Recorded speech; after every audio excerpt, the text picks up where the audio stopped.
Alors, l'idée maintenant est de construire un arbre d'après les probabilités que j'ai extraites de l'énoncé.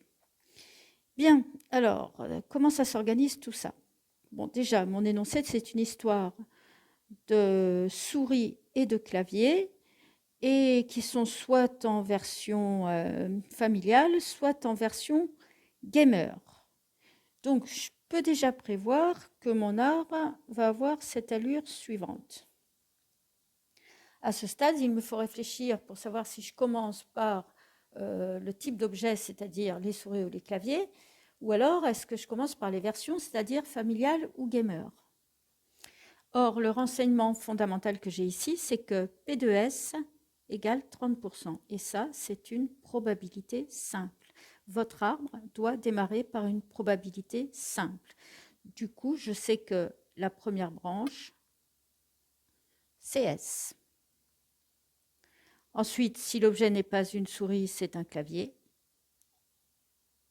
Et pour la deuxième étape, seules les versions interviennent, donc familiales ou gamer. P de S égale 30%, donc sur cette branche, j'ai 0,3. P de G, mais sachant S, donc G sachant S, vaut 40% ou encore 0,4. Quant à la probabilité de C inter F, elle ne se lit pas directement dans l'arbre, mais C inter F demande à faire le chemin qui va de C puis vers F. L'issue finale correspond à l'événement C inter F, dont la probabilité vaut 0,63. Je complète à 1 chacun des nœuds.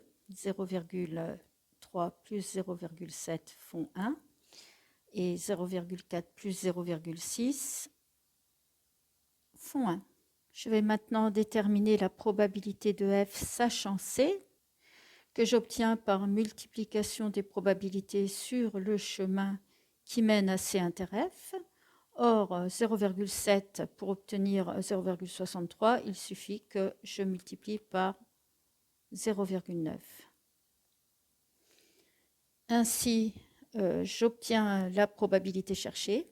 Et par complément à 1, eh bien, il me reste la probabilité de G sachant C, qui vaut donc 0,1.